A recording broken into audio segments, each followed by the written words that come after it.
दोस्तों, स्वागत है आप सभी का डेली करंट अफेयर सेशन में।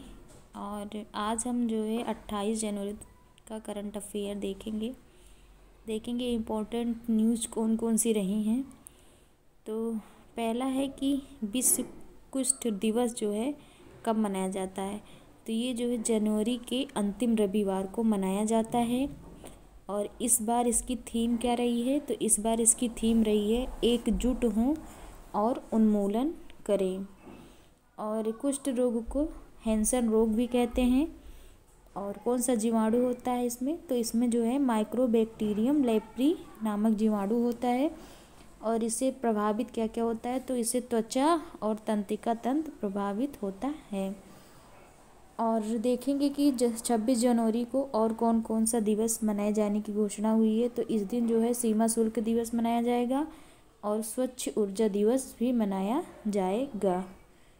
देखेंगे नेक्स्ट न्यूज़ क्या है। नेक्स्ट है कि बेलारूस के नए राष्ट्रपति कौन बने हैं। तो बेलारूस के नए राष्ट्रपति जो है अलेक्जेंडर लुकाशेंको लगातार 7वीं बार जो है बने हैं ये।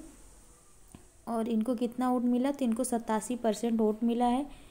और इनका कार्यकाल कितने वर्ष का होता है? तो कार्यकाल 5 वर्षों का होता है। और देखेंगे कि बेलारूस की राजधानी क्या है। तो बेलारूस की मिन्स्क जो है इसमें गलत लिख है, मिन्स्क इसकी राजधानी होती है।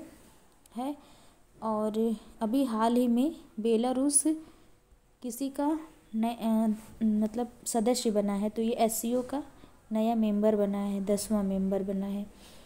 और देखेंगे कि हमारे भारत में राष्ट्रपति का री-इलेक्शन कहाँ पे है। तो भारत के राष्ट्रपति का री-इलेक्शन जो है आर्टिकल 57 में है, संविधान के आर्टिकल 57 में है। देखेंगे बाल्टिक देश पूछा जाता है कभी कभी कि कौन कौन से होते हैं। तो बाल्टिक देश जो है कौन से हैं, जो कि बाल्टिक सागर से लगे हुए देश हैं, इनको बाल्टिक देश कहते हैं। इसमें से लातविया है, लिथुआनिया है और एस्टोनिया है। ये तीनों देश जो है बाल्टिक देश कहलाते हैं। आगे बढ़ेंगे और नेक्स्ट इम्पोर्टेंट न्यूज़ देखें कौन सी है। तो इसमें है कि ICC men's test cricketer of the year award किसे मिला। तो इसमें जो है ICC men's test cricketer of the year award से जो है जसप्रीत बुमराह को सम्मानित किया गया है। और इसमें और फीमेल में ICC महिला वनडे क्रिकेटर किसको मिला है? तो ये जो है स्मृति मंदाना जी को मिला है। पुरुष वनडे में किसको मिला है? उमर जई को मिला है। आगे बढ़ेंगे और नेक्स्ट न्यूज़ देखेंगे क्या है कि भारतीय नौसेना के INS सर्वेक्षक ने किस देश का हाइड्रोग्राफिक सर्वेक्षण किया। तो इसका जो है मॉरिशस का किया गया है। इसमें 25,000 वर्ग नॉटिकल माइल तक किया गया है। और ये जो है पानी के अंदर खनिज जीव आदि का सर्वेक्षण करेगा।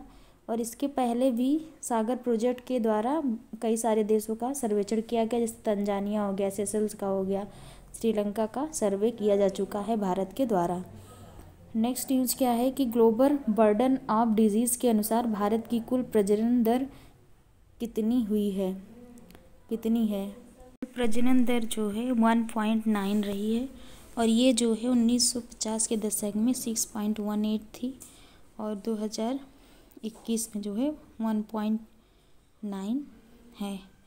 और उसके बाद 21 से और प्रतिस्थापन दर जो रिप्लेसमेंट रेट होता है कितना है? तो 2.1 है। और 2100 में कितनी हो जाएगी? 2100 में 1.04, मतलब हम दो हमारे एक हो जाएगी। इस समय जो प्रजनन दर कम हो रही है उसके रीज़न भी तो होंगे कि क्यों कम हो रही है प्रजनन दर। तो इसके रीज़न भी हैं, जैसे कि इस समय उच्च साक्षरता है। और उच्च साक्षरता के कारण जो है लोग क्या बोलते हैं,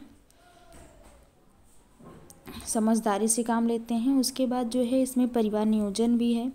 बांझपन भी आ गया है क्योंकि अब खान पान का उस तरह से चीज़ें नहीं रही हैं जिस तरह से पहले थी। तो बांझपन हो गया है। विवाह में देरी भी हो गई है। अब नौकरी लोगों को 30 ईयर्स में मिलती है तो शादी उस हिसाब से होती है, या 25 मिल गई तो चलो ठीक है।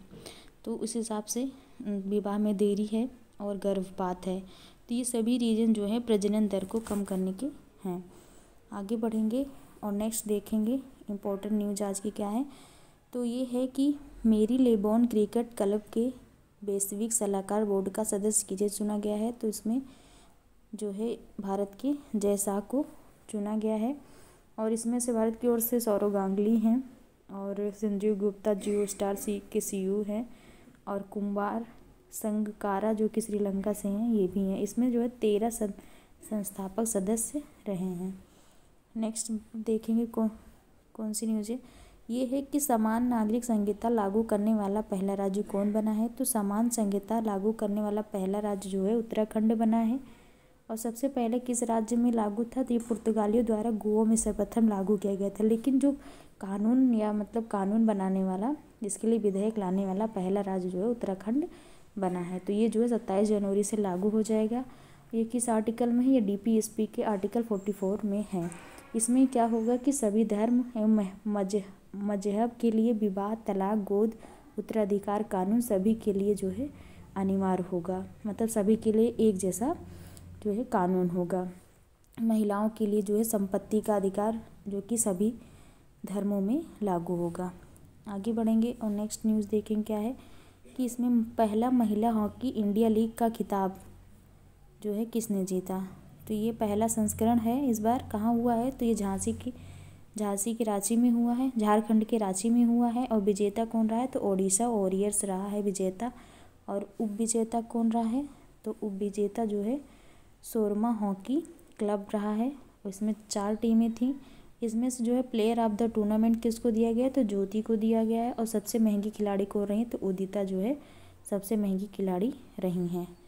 आगे बढ़ेंगे और नेक्स्ट इम्पोर्टेंट न्यूज़ देखेंगे कि प्रत्येक चिनार पेड़ के लिए डिजिटल ट्री आधार पहल कहाँ शुरू की गई। तो यह जो है जम्मू कश्मीर में शुरू की गई है। जिससे जो है पेड़ के स्थान, स्वास्थ्य और पेड़ की ऊंचाई सबकी जो है जानकारी मिल सके। इस पे जो है बार कोड लगाया गया है जिससे उसकी ऊंचाई के बारे में, स्थान और स्वास्थ्य, उस पेड़ का स्वास्थ्य कैसा है उसके बारे में जानकारी मिलेगी। तो ये जो है जम्मू कश्मीर में ऐसा किया गया है, शुरू किया गया है। और लास्ट क्वेश्चन है कि इलेक्ट्रॉनिक मीडिया टीवी श्रेणी में मतदाता जागरूकता के लिए किसे ECI मीडिया पुरस्कार से सम्मानित किया गया। तो ये जो है दूरदर्शन को सम्मानित किया गया है क्योंकि ये सबसे ऑथेंटिक न्यूज़ देता है। तो आप सभी को वीडियो कैसी लगी प्लीज़ कमेंट करके ज़रूर बताइए और तब तक के लिए धन्यवाद।